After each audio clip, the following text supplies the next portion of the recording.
നമസ്കാരം. Alpha palliative care daily ന്യൂസിലേക്ക് സ്വാഗതം. പ്രധാന വാർത്തകൾ.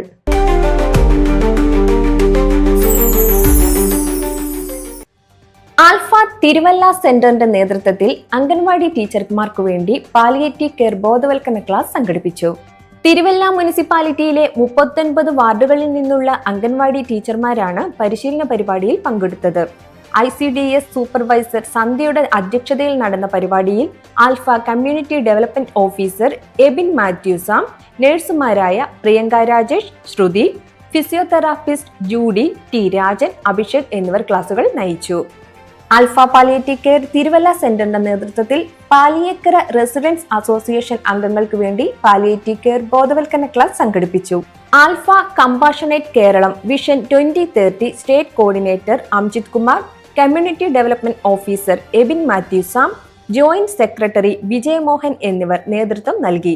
Paliyekkara residence association president Joy George, secretary advocate Harikrishnan എന്നിവർ ആൽഫ പ്രതിനിധികളെ സ്വാഗതം ചെയ്യുകയും ചർച്ചകളിൽ പങ്കെടുത്ത് സംസാരിക്കുകയും ചെയ്തു.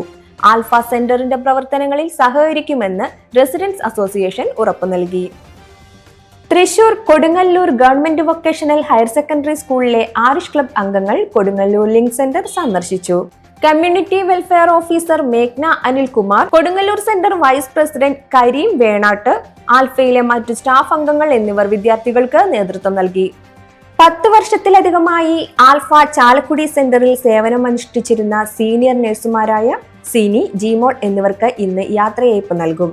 സിനി സർക്കാർ നിയമനം ലഭിച്ചും ജിമോൾ വിദേശത്ത് ജോലി ലഭിച്ച സാഹചര്യത്തിലുമാണ് ജോലിയിൽ നിന്ന് വിരമിക്കുന്നത്. ആൽഫ ചാലക്കുടി സെന്ററിൽ തുടക്കം മുതൽ പ്രവർത്തിച്ചു വരുന്ന ഇരുവരും സെന്ററിന്റെ എല്ലാ പ്രവർത്തനങ്ങളിലും നേതൃത്വപരമായി പങ്കുവഹിച്ചവരാണ്. ഇരുവർക്കും ആൽഫ കുടുംബത്തിന്റെ പേരിലും ആൽഫ ഡെയിലി ന്യൂസിന്റെ പേരിലും ആശംസകൾ നേരുന്നു.